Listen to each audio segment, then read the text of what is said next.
আসসালামু আলাইকুম এভরিওয়ান, আশা করি সকলেই ভালো আছেন। আল্লাহর রহমতে আমিও ভালো আছি। এইচএফ হামিদা কিচেনের পক্ষ থেকে সবাইকে স্বাগতম। আপনাদের জন্য আমার আজকের রেসিপি সবজি দিয়ে লাটকা খিচুড়ি। তাই আর দেরি না করে চলুন রেসিপিটি শুরু করা যাক। আর অবশ্যই সম্পূর্ণ রেসিপিটি না টেনে শেষ পর্যন্ত দেখার অনুরোধ রইল। আমি প্রথমেই একটি সসপ্যান নিয়েছি, এর ভিতর দিয়ে দিব আমি আগে থেকে ধুয়ে রেখেছি চাল আর ডালটাকে। আমি এখানে চিনি গুঁড়া চাল আর মুসুরি ডালটা নিয়েছি, আপনারা চাইলে যে কোনো ধরনের চাল অথবা ডাল নিতে পারেন। এরপর দিয়ে দিচ্ছি একটি পেঁয়াজ কুচি, আদা 1 টেবিল চামচ পেঁয়াজ বাটা, আধা টেবিল চামচ আদা বাটা, আধা টেবিল চামচ রসুন বাটা। আমি যেহেতু চাল আর ডালের পরিমাণ অল্প নিয়েছি তাই সব মশলা অল্প পরিমাণে নিয়ে নিচ্ছি। দিয়ে দিয়েছি আধা টেবিল চামচ হলুদের গুঁড়া, দিয়ে দিব 1 টেবিল চামচ লাল মরিচের গুঁড়া, আরও দিয়ে দিচ্ছি স্বাদ অনুযায়ী লবণ। এরপর আমি গরম মশলা অ্যাড করছি, দিয়ে দিচ্ছি 2 টুকরো দারচিনি, একটি এলাচটাকে ফাটিয়ে দেওয়ার চেষ্টা করবেন। এরপর দিয়েছি 2টো গোলমরিচ ও একটি লবঙ্গ। আর আমি আগে থেকে একটি আলু বেশ ভালোভাবে ধুয়ে কেটে নিয়েছি, আলুটাকে অ্যাড করেছি এখানে। যেহেতু আলুটা সিদ্ধ হতে সময় লাগবে তাই আমি এখানেই অ্যাড করে দিচ্ছি। আর দিয়ে দিয়েছি 2টো কাঁচামরিচ। জালটা আপনাদের পরিমাণ বুঝে দিয়ে নেবেন।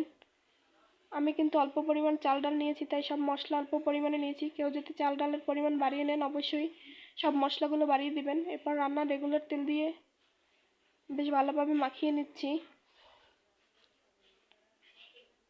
এরপর পানি দিয়ে দিব।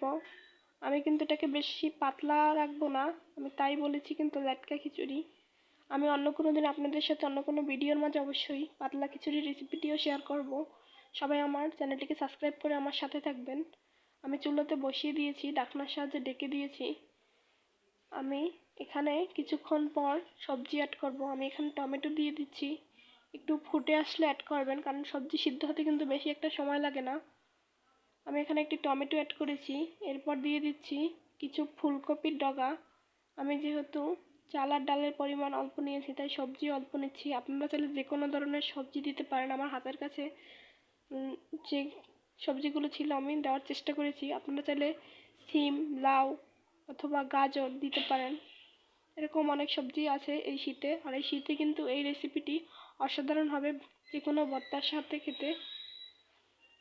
অবশ্যই খিচুড়ির রেসিপিটি সবাই বাসায় ট্রাই করবেন। এরপর আমি আবারও ঢাকনা দিয়ে ঢেকে রেখেছিলাম কিছুক্ষণ।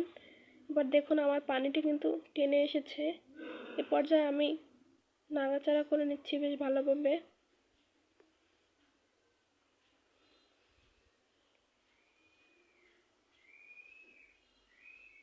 আর এখনও যারা আমার চ্যানেলটিকে সাবস্ক্রাইব করে নেয় প্লিজ আমার চ্যানেলটিকে সাবস্ক্রাইব করে দেবেন, পাশে থাকা বেল আইকন টেন করে রাখবেন যাতে করে নতুন ভিডিও দেওয়ার সাথে সাথে আপনারা পেয়ে যান। আর অলরেডি আমার চ্যানেলটি যারা সাবস্ক্রাইব করেছেন তাদেরকে অসংখ্য ধন্যবাদ। আমি আবারও ঢাকনার সাহায্যে ঢেকে রাখছি। আর অবশ্যই চুলার আঁচটাকে একেবারে মিডিয়ামে রাখবেন, নাহলে কিন্তু পুড়ে যেতে পারে আর সিদ্ধ হবে না ভালোভাবে। আর অবশ্যই বেশি বেশি লাইক কমেন্ট শেয়ার করবেন, কমেন্টে নিজেদের মতামত জানাবেন। আর অবশ্যই ভিডিওর মধ্যে ভুল ত্রুটি হলে ক্ষমা করে দিবেন। দেখুন কিছুক্ষণ পর ফিরে এসেছি। দেখুন আমার কিন্তু প্রায় হয়ে গিয়েছে খিচুড়ি রান্নাটা করা। আমি আগেই বলেছি লাটকা বেশি পাতলা করব না। আমি অন্য কোনো দিন অবশ্যই শেয়ার করব আপনাদের মাঝে পাতলা খিচুড়ি রেসিপি। সেই পর্যন্ত আমার সাথে থাকবেন সবাই। দেখুন কতটা সুন্দর হয়েছে। অবশ্যই এই রেসিপিটি কিন্তু খেতে অসাধারণ, অবশ্যই ভর্তা দিয়ে খেতে খুব মজা হয়। আমি ভিডিওর শেষ পর্যায়ে সবাইকে অসংখ্য ধন্যবাদ। সবাই ভালো থাকবেন, সুস্থ থাকবেন। আল্লাহ হাফেজ।